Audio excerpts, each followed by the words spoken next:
Good evening, good evening, good evening, and a warm hello if you are in our time zone, of course, or good afternoon or good morning from wherever you may be watching this from, and a warm welcome to the Masterclass series. Now, the gentleman in the dark, who we're so grateful that you can hear his voice and you'll hear his insights, but he's tried his level best to make the time with us, is none other than Ciko Thomas, who is the Group Managing Executive at Nedbank. Ciko, thank you for the effort.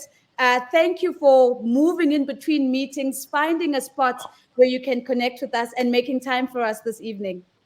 Nazipo, it's just such a privilege for me to be here. Thank you. Thank you from the deepest, humblest parts of my heart. I think you do amazing work, and I think this is an incredible platform. So it's just a real honor for me to be here. And apologies up front for the background. I couldn't make it to somewhere with decent lighting and enough time between the traffic in Joburg. So I found a spot somewhere in the northern suburbs and honked myself, and hopefully it works. So apologies for the dark background. No, it absolutely works. We can definitely hear you, Ciko, and that's what matters the most. And just for those who are watching, as always, remember that I always have my selfish questions that I have put together that are based on Ciko's leadership philosophy and his leadership practice. We're trying to decode leadership, Ciko. We're trying to understand, how does a person like yourself lead themselves from wherever there was to here? And how do you then take that leadership of self and translate it into the leadership of others? And of course, I've got some questions for you in that regard, but we have people from all over the world tuning into this conversation. And I know they're going to be sending you questions as well. So if you're watching, please be encouraged, send Ciko questions. He's more than prepared to take those questions on. But first, Ciko, I've put together some rapid fire questions. These are the questions that get us to know you a little bit better, get to meet the leader, the person behind the leader. So I want to start off with, take us a little bit into your family context. When your siblings and your cousins are talking about you, what are the not nice things that they're probably saying about you? They call me a bully, they call me controlling, and they call me a know-all. So I have a question about this to everyone, because it seems as if there's a pattern and a Oh, trend yeah? amongst firstborns in particular. So I just want to double check, Ciko, where do you fall? Firstborn, In between. middleborn, in In between. between. Okay. So Sisters, no brothers, I'm in between. so bully, know it all, in between, middle child. We haven't had that. It seems to be the elderless. The eldest children seem to get the title. Okay, here's another one. So when your sisters are gossiping about you, right? First of all, what's the name they call you? What's probably the nickname that they use for you, whether you like it or not? Do you know, I've never had family nickname me. It's like the biggest tragedy of my life. I'm one of those guys who never had a nickname from family as a child. My nicknames came later. I've got a nickname, I've got friends who call me Ciko because I do get crazy at times. So I do live to the nickname. There are friends who call me the dealer. And there's a different context for that name. But none of that comes from family. It's all from friends.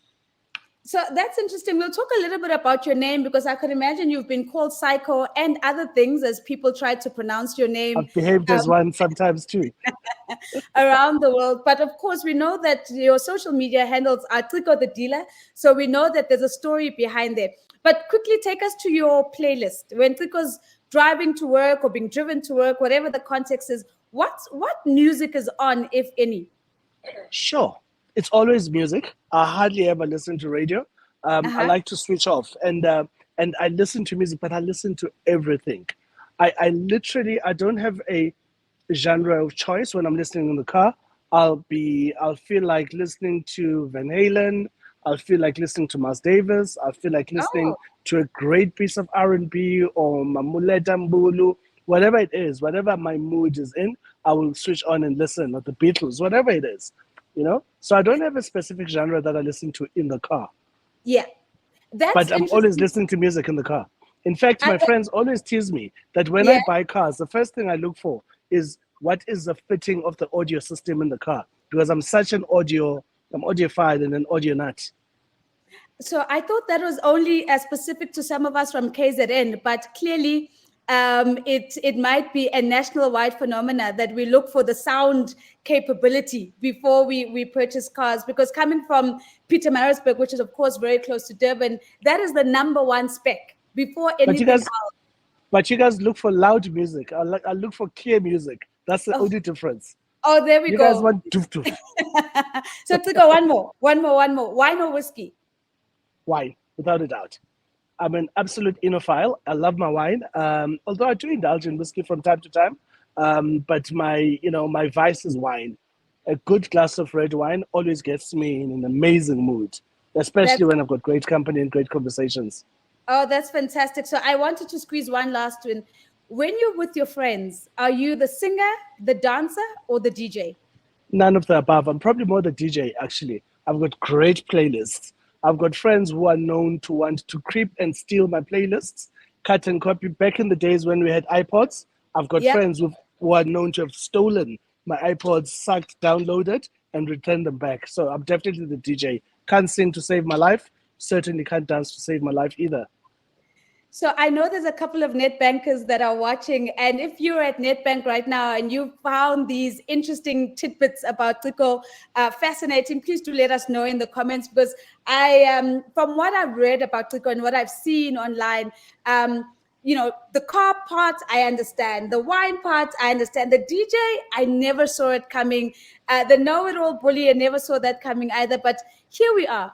Ciko, tonight is about just helping us through your journey to understand, in your view, what constitutes leadership, what makes for people who can lead themselves and people who can lead others. So I want to get into the meat of that conversation. I want to start off with the first time that you saw leadership actually being modeled for you.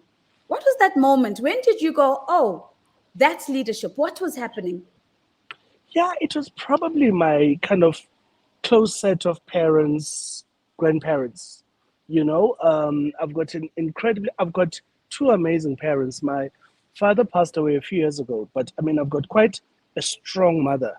A typical Xhosa woman who's strong and who runs the household with an iron fist. And when she speaks things like, "There's values in this house. This is what we stand for as a family," she demonstrates it. My mother is incredibly values driven, and and so was my father, by the way, in his own different way, because my father was much more quiet, much more gentlemanly, much more sedately in his style. My mother's strong. And so both my parents exhibited those qualities very early in my life and set the role, the tone and the role modeling for me of what leadership is, because leadership to me is actions. Leadership is not being in front. Leadership is the way you influence people and you inspire others to be good. And so a lot of those examples were set to me by my parents. My grandparents went different.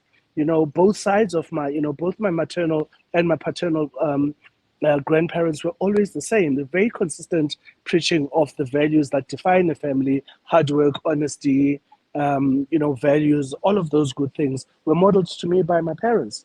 Mm. So, the By values people who brought me up. Yeah. yeah. I find the values conversation really interesting, because if we think at organizational level, many organizations will have a set of values that the organization aspires to, but then would go on to employ thousands of people like Nedbank does. How do you, as a leader, reconcile that you've got organizational values that you need to hold up?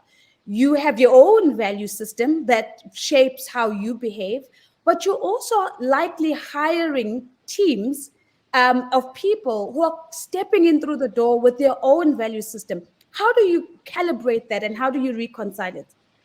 I think it's consistency. Yeah. If there's something that we speak about. We spend a lot of time as leaders of the bank, and I spend a lot of time as a person in my own capacity testing what I call the say-do gap. Is what I say consistent with what I do? And if I preach messages of purpose, values, a way of doing things, etc., and I act differently based on an audience that I'm with, you're gonna get found out. you are going to get found out, because actually it means you're not being true to what you stand for.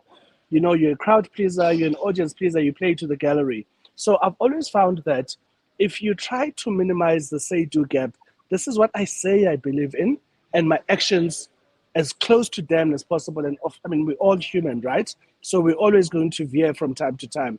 But if you try to manage that say-do gap and be conscious about it as an individual, then you're always going to be consistent. You're always going to come across consistently whichever audience of people you meet, and you're always going to be heard and be seen to be behaving in the same and consistent set of ways by people that you interact with. And Ciko, if you reflect back on your maybe both your professional and just your personal journey, have you ever had a moment where you've had to walk away from something because of a values non-alignment? And what was the conversation you had to have with yourself to convince yourself that that was the right thing to do? Because sometimes the incentive of the opportunity might shake people in terms of their commitment to their values. It's happened so many times, Nozipho, it happens at work, where you work with a colleague and you propound to stand for a certain set of values, and then you try to act in accordance with what you profess to stand for, and someone that you work with, you collaborate with, you report to, or who reports to you acts in a different way. I always ask myself the question, would I walk away from that job? And I have. There's jobs I've worked for, there's bosses I've walked away from, because I just did not resonate with value systems, and at great potential risk to myself, where I've said, I'm quite happy to put my job on the line. I'll go and find a job elsewhere if it's going to be fulfilled like that, by that. But, there's relationships who I've walked away from, friendships, where you find that you're having a conversation with someone. There's a recent example of a friend where we had a differing of opinions on a deeply confidential matter, and I kind of had to choose to confront the friend of mine on it, or to walk away from it. And I chose to walk away. It was easier for me to walk away. And it's put a relationship that's been built over many and many years at jeopardy. But that's what I believed in, and it's quite happy to make the friendship, to put it, to make it vulnerable, because, it didn't resonate with what I believed in. So there's many of those examples, both at a personal level and at a professional level. Yeah. And I just want to pick up Yvonne's comment saying she absolutely loves your articulation of the say-do gap. And I think it's such a really powerful way of really framing that gap. Tengetile, we see your comment as well. Tengetile says, I know R&R today because Tengetile exposing me. of Mr. Thomas. But so, I think, the way you've demonstrated the capability to walk away as a way in which we bear witness to our values, both personally and professionally. I want to go back to, when did you realize, one, that you're a leader, or at what point did people start calling you a leader, and how did that labeling impact you and how you showed up in the world and how you carried yourself in the world? Nazipho, it's in a strange kind of way. I've never found myself at a place where I'm kind of bestowed or bequeathed with the title of leader. Yeah. I've always been rewarded for my actions. I'm big on deliver, perform, align with expectations, positive expectations, etc., etc. And because of that, I've kind of always found myself pushing myself towards, if there's a set of deliverables that are in front of me, I need to tick most of them and deliver them to the best of my abilities. And with that has always come reward. There's been reward in the form of you move up in the workplace, you achieve different things, you get recognized by peers and superiors for what you've achieved. And because of that, I've always kind of had this internally set mechanism that says, I, I ascend because I reward myself through hard work and through consistency and through this absolute dedication to delivering, you Yeah. know. And so it's very organic in that sense. There's kind of no magic moment where I was kind of anointed and said, "Hey, you're now a leader." You know, there's been moments, of course, you get a big promotion at work, you get appointed into a big role, you get a big qualification. Yes, of course, those moments have been there.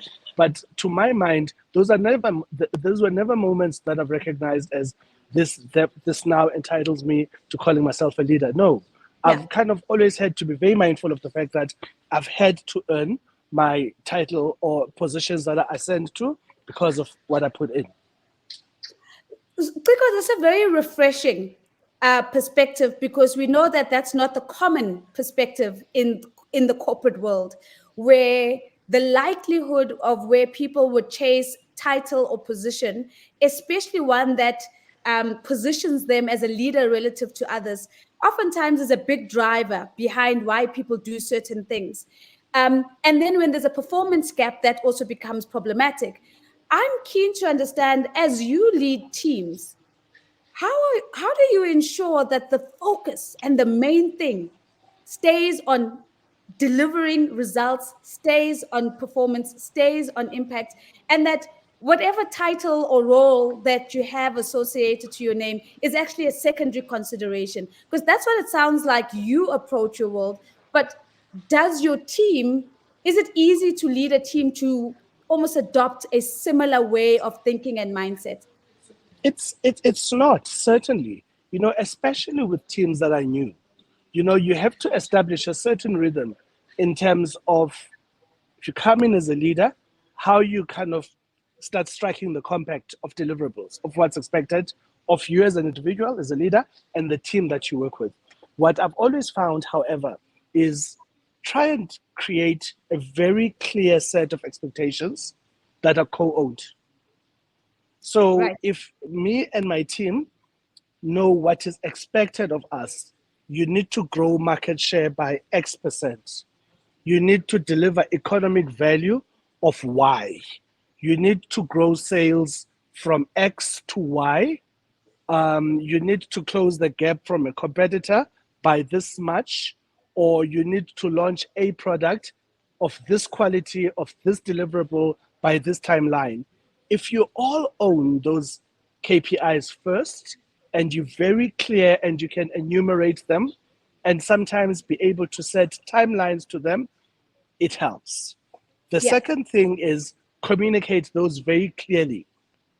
So don't be nefarious around. You know, I used the term earlier on at a meeting at work. Don't be nebulous around how you define these things. Be crystal clear about what you kind of define, and make sure that everyone understands them. I work in banking, and we work with quite high level quantitative concepts that normal people don't understand. If you cannot break down simple quantitative concepts to people, to anyone, then you must ask yourself, are you a good leader? You know, so Yeah. be able to communicate them very clearly. Don't make them a lot. Don't create laundry lists of objectives. You know, I always have a rule: if there's more than 5 things, I can never understand them. I'm too unclever to understand more than 5 things that sit on my hand. That helps. And then the last thing is be inspirational in how you take your team with them in terms of delivery. Inspire people, you know, energize them, inspire, and role model the behavior that you want. You can never sit in an office, Nozipo. You can never set sales targets to people. I used to work for SAB. We sold beer, you know, and you can never go and say to salespeople, sales beer. And when they question if you can, where now yourself, you can sell a 750 milliliter bottle, a bottle of beer, you know. So go and demonstrate to your people that I can actually negotiate. I can negotiate a jab with an owner of a tavern of beers. You know, I can go in front of a client and negotiate and close a deal. As a banker myself, I can lead that negotiation. So that whole thing around being able to demonstrate and role model the delivery and the behavior that you want is always a winner. So be inspirational, be able to deliver, performances, be clear about what the deliverables are, and always enumerate them and state them in numerical terms as far as possible. So you've listed, I think that's really powerful and clever as well in how you've listed them, because we'll remember them from tonight because there's less than 5. But I want to double click on the clarity. So one of the things that you would know that I'm so passionate about is conversational leadership.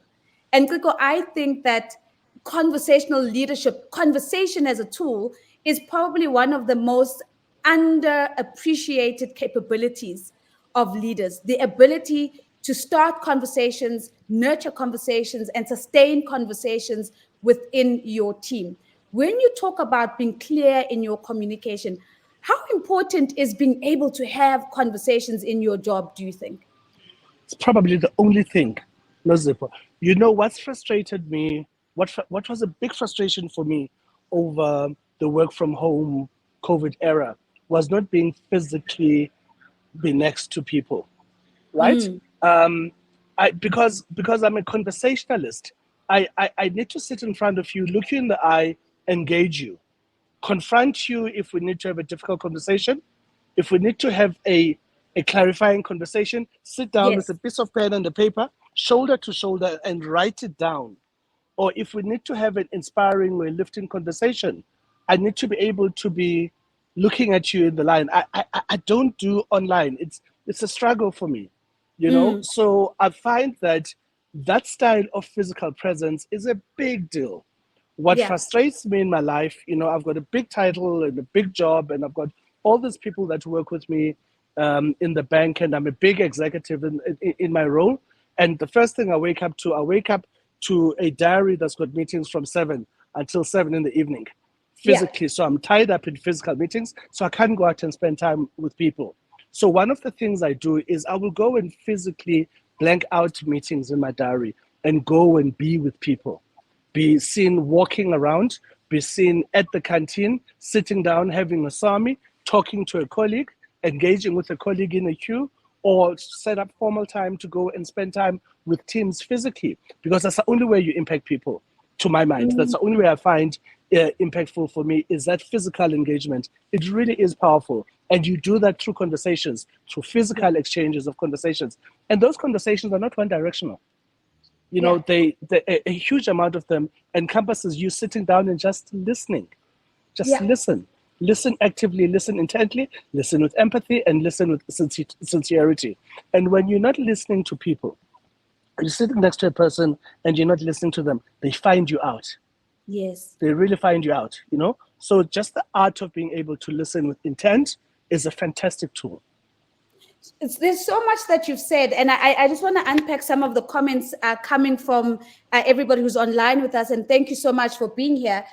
You know, when you talk about you being a conversationalist, that makes sense to me, because I also know that prior to this, you've had a stellar career in marketing, and that is highly dependent on being able to connect with people on a deep and meaningful level. But I want to go back even further than that. I want to talk a little bit about how did Ciko become a scientist? Because I know that as a chemist, you're a trained chemist, and that's where it starts. But before that, a couple of comments. Prakshana, thank you for saying hello. Prakshana is saying hello, Ciko. I'm from the Hello, Borden. Prashna. Somebody is saying, Ciko, I really like the idea of co-owning expectations, because that's how we get to collaboration, to and versus competition, working in silos and individualism. Offensive says, thank you so much. I'm learning so much from you. Wendy Celebi, thank you so much, Madam Celebi, for being here. Hello, Saying, Wens. You know, she's my favorite. She's one of my role models, Wendy. I mean, I'm bowled over that she's here, so I feel like an invitation should be forthcoming to her to She's come and wonderful. join us. Absolutely, but there's just so much that you've shared here, Ciko. But there are a couple of things that I just want to go back on. You speak about being inspirational, and I feel like this is one of those like really misunderstood or poorly understood concepts and capabilities of being a leader as well. When you talk about going out to inspire your team, you've given us an example and you've said sometimes it looks like showcasing and role modeling and showing. How do you manage that energy, Ciko, such that every time that your team is engaging with you, even if you're sharing challenges, even if you're sharing disappointments or failures, that they leave inspired to do more. How do you get that right? Because I can imagine that it's a hard job to stay at an inspired energy level for your team at all times. You know, that's important. It really is, by the way. It really, really is. You know, if you are someone who accepts this idea of stretching yourself, you know, proving a point, achieving big, ambitious goals um, as a starting motivator. And I am that person. I am that person. I hardly, you know, I shouldn't be where I am. You know, I was born in New Brighton, you know, in Hula Street in New Brighton. People from where I come from don't achieve what I've achieved in the Yeah. main, because, you know, this is a generalization. You know, I've had to do things where I've challenged myself to be able to achieve some of the things that I've achieved through sheer bloody mindedness and setting up big goals. And because I'm driven, because I've got this internal drive that is all about, you know, don't be scared of big goals. You know, I use that as a motivation for myself, and hopefully I can use it to show up for the teams that I work with. Not necessarily teams I lead, even people I work with. You know, I never talk of this idea of people I lead. I kind of, you know, I'm big on you know, Yes. people that I coexist with, that I co-own a challenge with, I try to infuse that sense of enthusiasm. And there's something very powerful in setting these big goals and actually achieving them. I always say to people, I said this in a meeting this morning, I say, you know, you set yourself a goal of X, you know, if X is big and exciting as a goal and as an objective for people and it energizes people, you know what? If you get to within 90% of X, no one is going to beat you up for the 10% that you've missed. That you've missed. You know, you look at it and you're able to say, yes, I got to 0.9 of X. It's a big achievement. Now let's go and own it and celebrate it as a team. You know, and that mindset is a big motivator and the source of energy for me in terms of how I work and how I choose to co-lead with people in terms of things that we've set ourselves to achieve. Sure. You know, I've written down here co-owning challenges with others, because I think that's probably the most different definition of leadership that I've ever heard. And I absolutely love it, because I think when we define leadership, we have a tendency of creating ascension. You know, there's me and the rest, that I have the responsibility to lead. And I love this idea of co-owning a challenge and rising to that challenge together. I want to, there's a couple of really great questions that have come through that I'm going to get to. But I want to go back to something, Ciko. You said, you know, people who come from where I come from don't necessarily achieve what I've achieved. And I can absolutely resonate with that. I want to, before I even go to your childhood, I want to go to you getting into university, studying chemistry. Oftentimes, I find that a lot of us confuse our profession with our purpose. So what we've studied, the piece of paper that we've got, and we go, oh, that's who I am. How did you give yourself permission to say, this is a BSc in chemistry, but Ciko can be anything over and above that, and not allow yourself to be married to the identity of being a chemist or a scientist because that is what you've studied? You know, that's a bit strange. I never even set out to study chemistry, by the way. You know, I kind of got to varsity. I didn't know what to study. I kind of figured I'm okay with numbers. I could register either for science or engineering because I can count. And I registered for engineering. I registered for Chem Eng. So I started attending the first week of Chem Eng, and then until I realized that I had to do technical drawing. You know, I love outputs of drawing, but I can't draw myself. I get petrified if I had to draw anything. So I ran away from engineering because it meant I had to do technical drawing or engineering drawing. And so the closest thing to chemical engineering was sticking around and continuing to do a kind of generalist science degree, majoring in chemistry, because that's the stream I'd found myself in. So I was never married to a degree from the onset anyway. You know, so when I started looking for a job, In fact, even the day I was applying for a job, I wasn't applying for myself. I was on campus holding mates application forms to Unilever for a friend of mine that had left in the lab, or friends of mine that had left in the lab doing precs on a Friday, while I wanted to go down to Rondebosch to go and have a drink. I wanted to run away from the serious guys in the lab to go and have a beer with the naughty guys down at the pub in Rondebosch.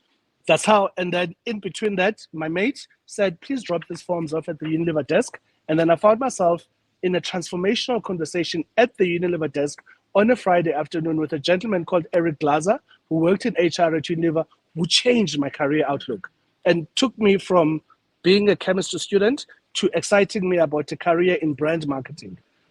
So even that transition was not planned. It was influenced by conversations that inspired me to look in a different place.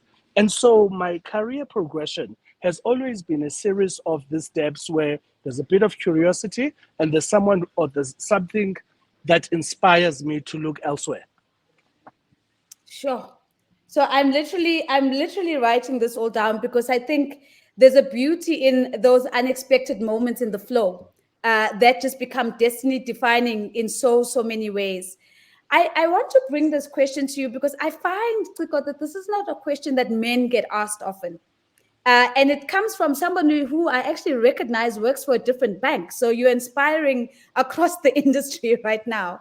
And this person is Kia Mawela, and she's asking, with your busy schedule, how do you, one, refill your energy cup so that you can give your best every day? And the question we don't often ask men, Ciko, is how do you balance it all, right? Because that's always reserved for women for some reason or other. And I'm going to just break that mold right now. So let me paraphrase the question. How does Ciko get it done? How do you friendship? How do you partner? How do you be a co-leader? And all of the different identities that you have to fulfill as an individual in terms of all the relationships that you carry. And to do this while being mindful that you have to give your energy to other people. And how do you reset to recalibrate when that has gotten off track? Yeah, Nozipo, I'm fortunate. One of the things I'm very clear about, I know my shortcomings. So if I can't do it, I have the privilege of knowing that there's someone else who can do it. So how do you get other people to do what needs to be done if you can't do it yourself? There's an art in that. So if there's a party and I can't braai because my braai skills are poor, how do I coax the mate who can braai better than anyone else to be the one who leads the braai? So so there's exchange there. Maybe a DJ, right, whilst they braai. Maybe that's what I bring. And so it's the same with work. I work with a team of incredibly skilled people. Everyone, I've got 14 direct reports. Everyone in what they do, I promise you, they're 100 times better than me. I cannot touch them technically at what they do. So I'm very clear about what people in my team can do, right? And I let them get on with it. I set the goals for them. We co-contract around what we're supposed to achieve and what their role is. And I free them up to get on with it. And I support them furiously. I bring energy and I bring support and I bring other qualities to make sure that we don't lose the co-contract that we've all put together for. So what I'm saying in a nutshell is that I'm able to switch off and create space for myself because I don't try to be a do-all because I can't. There's just, I can't do it all. And which means then that I have to be incredibly mindful around working on the relationships that I have with the people that I work with, that I live with, that I'm friends with, that can do it better than me. They must see value in what I bring. Otherwise, why do they need me? Why do I need to be their boss? Why do I need to be their colleague? Why do I need to be lead of a project? So that awareness is something that I'm constantly working on. And that part around what I can give back is something that I work incredibly hard at. So I want to tell you the thought that's running through my mind. One of the first thing you said in that response is, when the people who you work with, Some of them you can't touch them technically. I think that's going to be my new line, All especially of when I them. think about I think about the Jeez. house help in my house. I'm just going to go, actually, you know what? I can't touch you technically on your ability to, whether it is to look after the house or to do the cooking or whatever. So I'm going to allow and give you the space to do that. I actually think it's so powerful, not only in the professional sense, and I know I'm being tongue in cheek now, but I just thought, what a powerful way of just going, I respect what other people have to bring and have to offer. I can't touch them technically. And so I give myself and them the space for us to find each other with our unique skills. And I accept that I cannot do it all. And I could take that mantra and I could stick it on the cover of a book on how to parent, how to family, how to relationship. And I think the recipe would work. So I just think, thank you for that.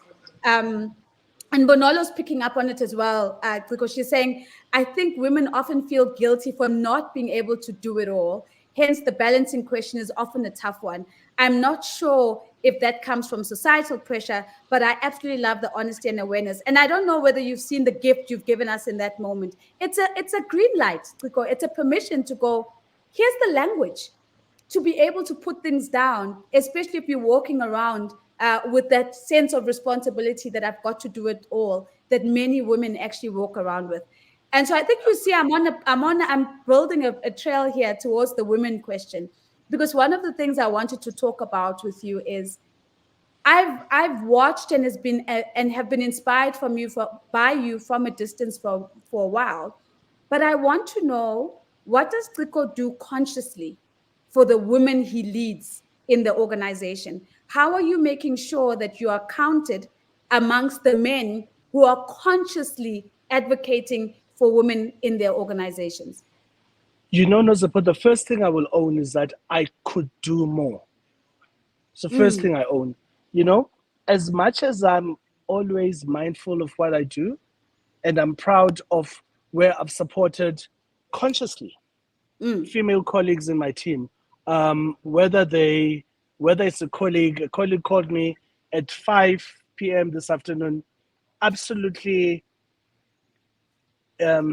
infuriated by a decision that had been made in another part of the business. And so I had to offer her an ear, and I did feel that it came from a place of deep emotion, where she was coming from. So I had to make myself available to her, or people that work with me. Do I employ enough people in my team that are representative of the gender dynamics and the power of the diversity that women can bring into a team, or promoting people, availing myself as a mentor, etc., etc. And I do all of that. I sit there and I tick boxes. I've made the example of the colleague that I've helped. I've got an incredible. My team is probably 45%. My direct reports, 45%, 50% female, and it's a number I'm proud of. And I'm always scolding myself. However, it's like, why is it not 70%? And there's a delicate balance there, because maybe practically it can be 70%, but the gap between 70 and 50 is something that I manage as a healthy, keep me honest tension for myself. And so, I won't sit here and enumerate, and I'm very proud of the things that I've done, and I won't sit here and list them. People that I've touched who are females hopefully can reflect on that and kind of acknowledge the role that I played in their lives. But, and for whatever it is that I've done, I do not do enough. I'm always challenging myself to do more, to think more, to engage more, to participate more. Yeah. So let me come with this question, and I think that's really useful, Ciko, to listen to you talking very intentionally about holding yourself accountable to that journey as a male with relative power and privilege within your context. How does that translate in your personal space? And when I talk about personal space, I'm talking about holding your friends and family to a standard for women, because I tend to find that it's a lot harder to take on personal and social risk when it comes to some of these issues. I'm keen to understand, as a man who's a leader on the continent, actually, How do you translate that consciousness about around the women agenda into your personal circles?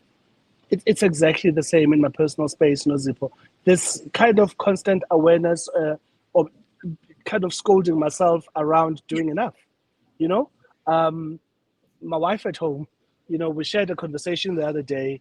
We have a teenage son, and they had a conversation between mom and son around quite a masculine theme, actually, Yeah, around dating and mates and boys and I sat there and I was thinking, listen, watch this bugger, you know, can go and discuss this with his mother.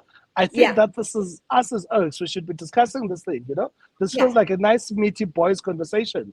So I picked myself up for that, So I was kind of asking myself, am I doing enough, to be available and, yes, make myself vulnerable and bringing in qualities that require delicacy and empathy and deep listening for my kids in that yeah, space in the same way that they find in their mother.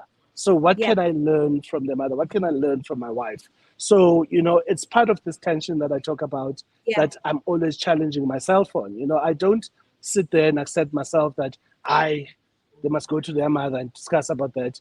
I'll sit here, I'm the father, I shouldn't be part of those conversations. I challenge that. Because in many ways, part of the reason why I challenge it is, I'm aware of my privileges as a male.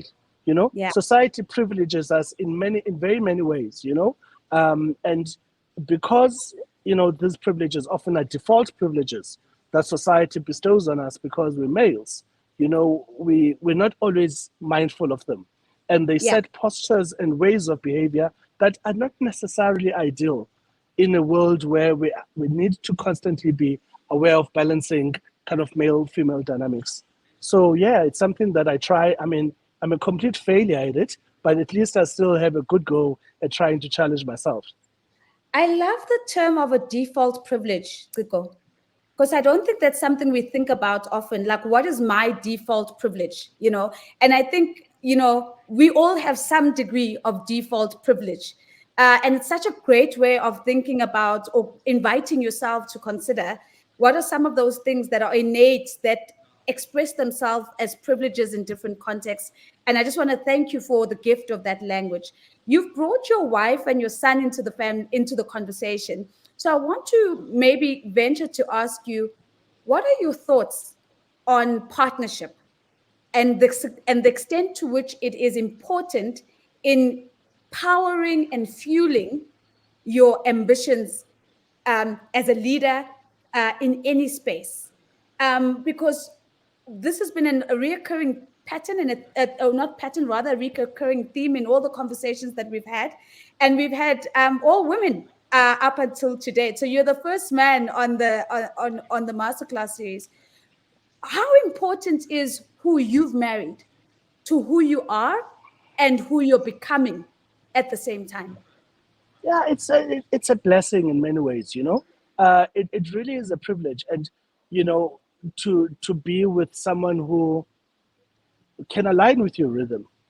you know, because a lot of these things are around kind of daily behaviors and the things and how we bring ourselves in our daily behaviors. And if you've got and if you made an example about dancing earlier on. This thing is like a dance. It's like an ongoing dance. Relationships. If you're gonna be on a dance, if you're gonna be on the dance floor listening to a song for 5 minutes and I'm a piano classic, you'd better make sure that there's a rhythm between you.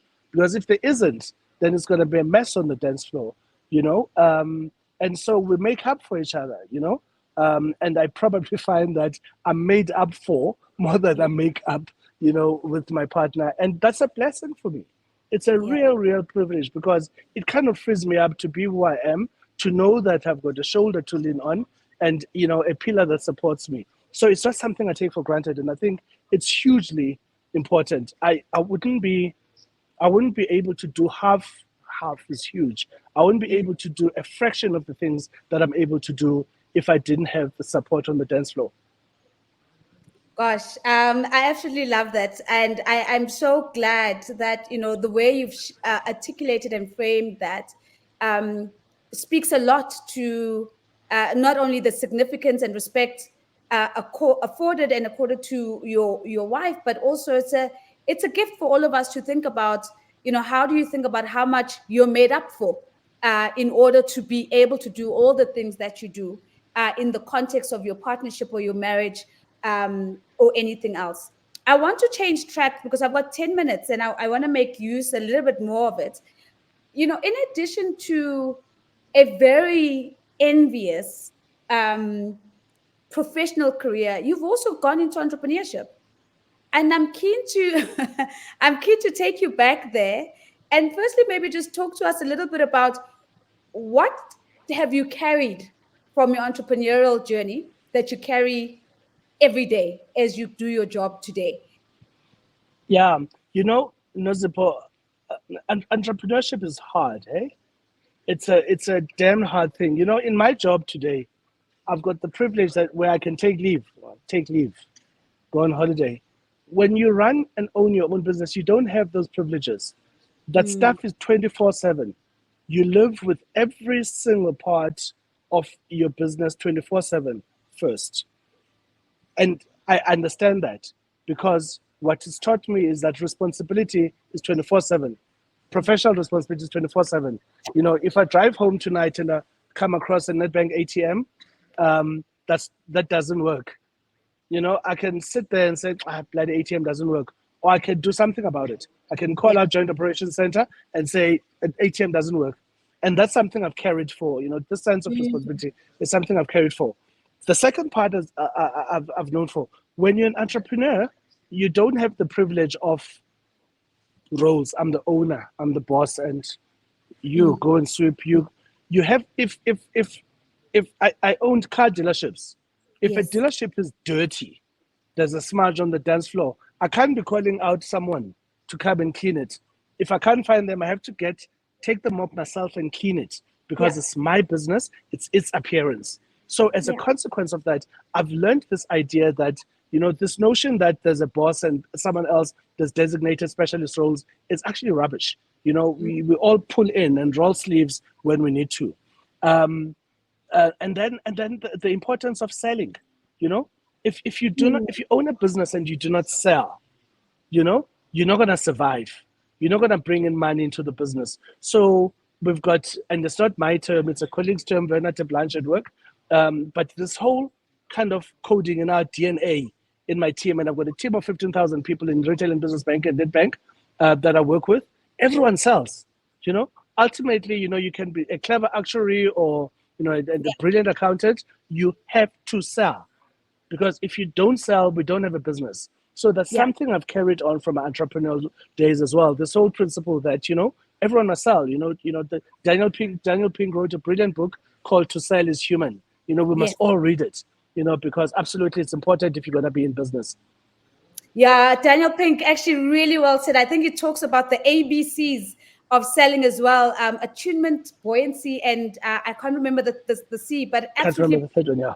Yeah, but absolutely brilliant. But those are three things you've highlighted for us: 24/7 mindset, that I'm always on the job; ownership. I'm responsible for every role and making sure that we're making progress, but always be selling as well, which I think is just so super powerful. So if you think about... I haven't forgotten about cash. I didn't mention it. I'm assuming that everyone knows it. It's all about cash. Cash is the lifeblood of every business. And any good business person, cash. Where's the cash? So that's probably the fourth one, but it's phantom, because I'm assuming that it's a default one anyway. So I love that. So cash, don't forget about the money. We're never leaving the money on the table. Lukanyiso is saying diversity is futile without accountability. An open and honest assessment of self and of any situation. It says, Ciko, I appreciate your honesty. It creates psychological safety and brings the best debates towards the best solutions. So I'm going to paraphrase that because I think Lukanyiso is onto something, but I want to make it more accessible. In any environment where we want the best ideas to come to the surface, where we want innovation, inevitably there must be tension, there must be debate, and there must be ideas sort of rubbing up against each other. Ciko, how do you make sure that in your team, people are fixated on debating the idea and not sinking to debating the person, which can really then break teams in the long run. I find, Nozipo, that, as soon as people encourage hierarchies in teams, you're going to create unnecessary tensions, because there's always the person who's always got the answer, or the person who's the boss, or the leader, or the technical expert, or the this and the that and the that, And if the leader or the technical guru speaks, everyone must listen, and no one else has got space to bring themselves in. So one thing that I'm always very clear is, if we're going to sit around a table together and co-solve a problem, there are no hierarchies, no qualifications or what you do or technical competencies or roles or titles give you, endow you with special privileges of voice or presence. And when people come into conversations understanding that, and it's lived, and I model it myself, I model it myself, and because I model it myself, in the relative position of influence I have, it sets the tone. Of course, when there's people who've got bigger positional powers who exhibit different behaviors, it's always a challenge, and we've seen how that can be challenging. But certainly, as a rule for myself, as a leader where I've got influence, the ability to break down hierarchies that are bestowed by titles or roles or what you do, you've got a better voice, you've got a better accent, you speak better than the other one, all of those things, then you're going to have problems. So collapse those things and try to pull people together towards a common compact where we work together. Then that way you encourage a fusion and an exchange of conversations and ideas. Yeah, that's I love the idea of breaking down the hierarchy intentionally, so that there is almost an equitable share of voice and an equitable share of presence within the teams. So, Ciko, I want to talk a little bit about miracles. One of the things you've said that have stayed with me in this conversation: people like me don't oftentimes achieve the things that I have. If you reflect on your life, do you feel that there might have been moments where you've just received unimaginable grace and luck, that is tantamount to a miracle? And what would you attribute that to? I think everywhere. I kind of look at the unfolding of my life, and a great deal of it is occasioned by a sequence of very miraculous encounters with incredible people who've availed themselves, held my hand, offered themselves the support in very many ways. That's kind of the story of my life. There's very little of it that I look at and say, I'm Superman, I've done it myself. It's happened because of other people who've created these opportunities for me. And I think that, what do I think I've made it possible? I kind of think that there's something about kind of attitude, how people receive you, how do people receive you? And I don't know what people or how people receive you. What I do know, though, is that kind of qualities of grace and humility are always fantastic unlocks when you need to come across to people, especially people that you need to have help you, and this kind of whole idea around the intersection of where grace sits and humility sit, and kind of you get given a task, you deliver against it, so people can rely on you, then people are more prone to want to support you if you are reliable and you're consistent, and and you're becoming of your temperament and your grace and your humility generally. Am I going to write a book and say that's the golden key? Absolutely not. But I find that that's what's worked for me. Sure. I really resonate with that, because I think about the power of when people take out social capital on you, when people take a bet on you, just to follow through on what you said you're going to do, oftentimes unlocks even more gifts that are to come in the future. And talking about gifts, if you think about not the book that you're reading, and not the book that you've enjoyed the most, but what book have you gifted the most? that you've always said, okay, if there's something that I'm going to give as a gift, I have my go-to book. It's called Strength Finder by Tom Roth, and I always gift it to people who are feeling a little bit lost and a little bit stuck. But you have a go-to book that you go, this is part of the secret code to getting unstuck and making progress. Yeah, I'm a big Clayton Christensen fan.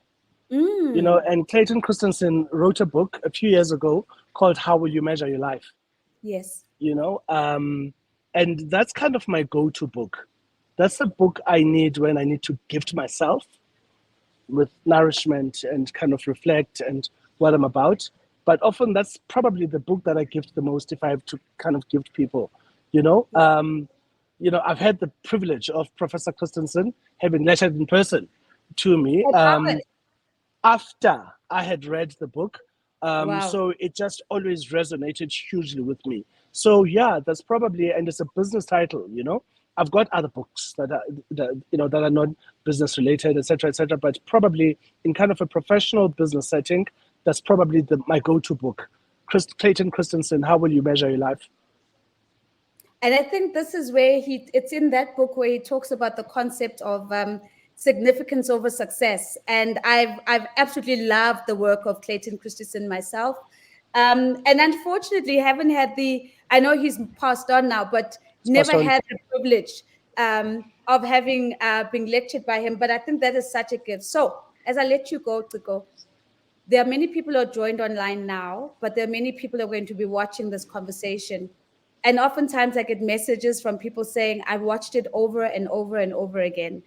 And I'd love for you just to think about us in this moment. And if you were to give us one leadership hack in order to better lead ourselves, even before we start leading others, what's the one thing that you think we could all do a little bit better to be better leaders of ourselves?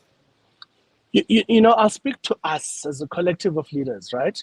And I talk to this kind of notion of hard stuff, and I'm always saying to myself, as I do to others, that as leaders, we have a responsibility to teach ourselves the hard stuff. But we also equally have a responsibility to teach others the hard stuff. We have a responsibility to teach ourselves the hard stuff and others the hard stuff. And what do I mean by the hard stuff? The hard stuff is actually not rocket science. It's a series of things that govern our day-to-day lives, in our day-to-day existence. It's things like humility and empathy. It's things like unselfishness and giving. It's things like creativity. You have to teach people to be creative in the way they do things, in the way they approach problems, etc., etc. It's things like critical thinking. We have a responsibility to teach others skills like critical thinking. We have a responsibility to teach people grace and dignity. We have a responsibility, and it's hard. It's not easy to teach people. It's not easy to call someone out who's not gracious. You walk into a supermarket and you see a lady at the till at a supermarket shouting at an old lady. Do you call them out and say, that's not gracious? Don't talk like that to another person. We have a responsibility to teach other people those things. And if we can't teach others those things, we have to start with ourselves. We have a responsibility to teach people about positivity and optimism. We've had an economy in this country that hasn't grown for 10 years, that as a consequence hasn't allowed the creation of jobs and improved the quality of life. We could beat ourselves up for that and say things are doomy and gloomy and we have no hope. But we have a responsibility to look beyond that and look at positivities and causes for optimism. We have to teach other people what it means to be positive and optimistic. We have to teach people to listen actively. I spoke about active listening the other day. And we have to teach people about, in life, we measured on what we deliver. We have to deliver results. I have to hold myself true to results, but I have a responsibility to teach other people. I want to urge other leaders to teach other people about the importance that results are the outcome of performance and hard work. So those are the things that we have to teach others as leaders. Ciko, Thomas, thank you so much. We have a responsibility to teach ourselves the hard stuff, but to also teach others the hard stuff. It's about humility, it's about empathy, it's about grace and dignity, it's about positivity and optimism. Madame Wendy says, what an inspiring masterclass, Leadership 101. I couldn't agree more. Ciko, thank you. You've given us so much, and we appreciate you so much. And we're inspired by you from far and from near. You are absolutely a shining light for all of us. Thank you so much, Budwam. Elizabeth, thank you. Have a good evening. Bye-bye, everybody. Thank you so much. Bye.